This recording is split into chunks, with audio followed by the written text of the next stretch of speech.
আজকে বাজিতপুর উপজেলার বিভিন্ন ইউনিয়ন থেকে আগত দেশপ্রেমিক জাতীয়তাবাদী সৈনিকেরা এবং আপামর ছাত্র জনতা সকলকে আসসালামু আলাইকুম। বন্ধুরা, আজকে আমরা মুক্ত বাংলাদেশে স্বাধীনভাবে নিঃশ্বাস নিতে পারছি। বৈষম্য বিরোধী ছাত্র আন্দোলনের ছাত্র জনতা অনেক রক্তের বিনিময়ে 1100 প্রাণের বিনিময়ে স্বৈরাচার হাসিনা মুক্ত করেছে বাংলাদেশকে, পরাধীনতার শৃঙ্খল থেকে বাংলাদেশকে মুক্ত করেছে। আজকে আমরা দিল্লির সেই শৃঙ্খল থেকে মুক্ত হয়েছি। কিন্তু বন্ধুরা, আমাদের এই যে ছাত্রদের জনতা যেভাবে হত্যা করা হয়েছে সেই ক্ষত কিন্তু এখনো যায়নি। আমার বাজিতপুরের প্রথম শহীদ আব্দুল কুদ্দুস এবং রাহুল, আমি এই মাত্র তাদের বাড়ি থেকে আসলাম। কুদ্দুসের 3টি ছোট মাসুম বাচ্চা, তাদের দেখলে এই বুকটা ফেটে যায়। কিভাবে এই হায়নার পুলিশ বাহিনী হাসিনার প্রত্যক্ষ হুকুমে এদেরকে পাখির মতো গুলি করে হত্যা করেছে।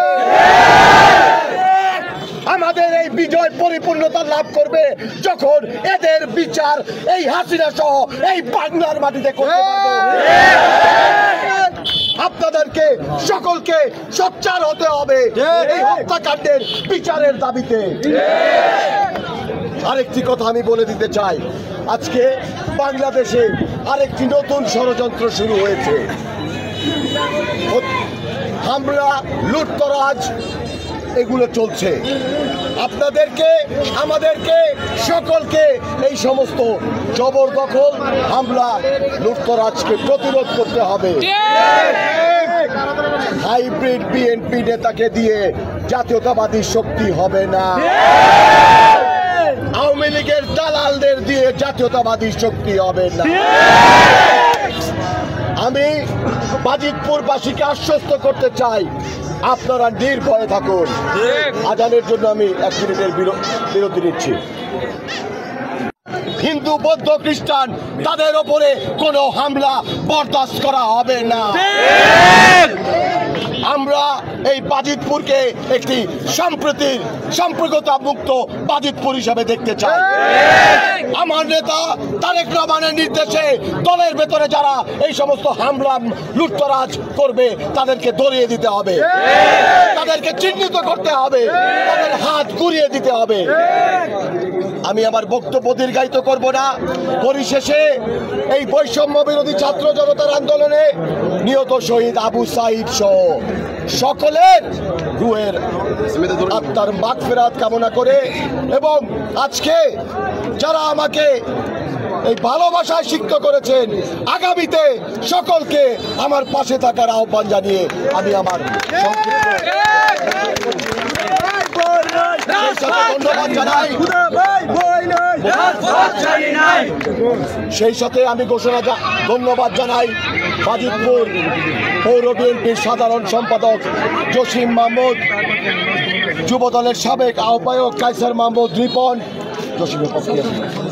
ছাত্রদলের সাবেক সেক্রেটারি জসিম, উপজেলা যুবদলের সংগ্রামী সদস্য সচিব আনিসুর রহমান খোকন, অন্যতম যুগ্ম আহ্বায়ক ফ্রিডম সোহেল মাহমুদ এবং আজকের আমাদের স্বেচ্ছাসেবক দলের সিনিয়র সহসভাপতি রনি ভুইয়া, ছাত্র দলের সাবেক সফল সভাপতি আমার স্নেহের ছোট ভাই দাঁড়ান ভাই একটা করে আশরাফুল আলম আশরাফ, বাজিতপুরের উপজেলা ছাত্র দলের প্রতিষ্ঠাকালীন সাবেক সভাপতি স্বপন সহ আলম ভাই, আমার চাচা কচি চাচা, সাবেক ছাত্রনেতা অপেল সহ অগণিত অনেকের নাম নিতে পারছি না, লোকমান, উদীয়মান ছাত্রনেতা লোকমান বলতেছি ভাই, এবং আজকের এই সবার অন্যতম রূপকার বাজিতপুরের বলিষ্ঠ কণ্ঠস্বর জাতীয়তাবাদী সাচ্চা জাতীয়তাবাদী সৈনিক অ্যাডভোকেট শাহ আলম, সহসভাপতি। এখন আমরা সবাই আপনাদের কাছে একটা বিনীত অনুরোধ, আমরা সকলেই স্লোগান ছাড়া বাজারের ভেতর দিয়ে পৌর বিএনপি কার্যালয় পর্যন্ত যাব। আপনারা সবাই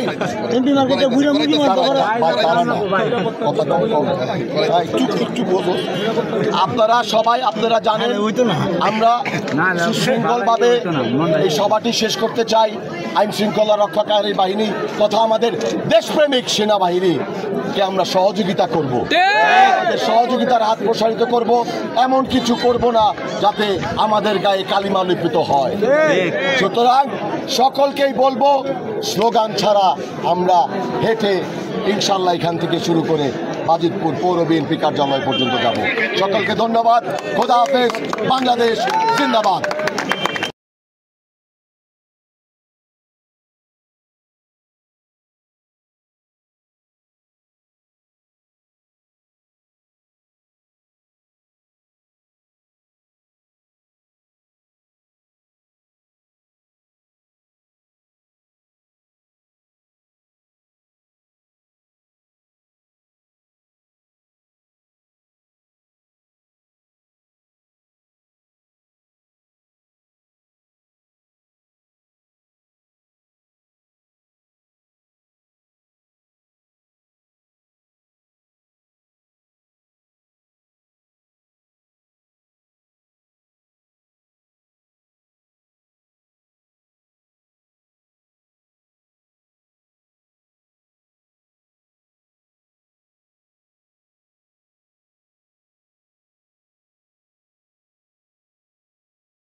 जिंदाबाद।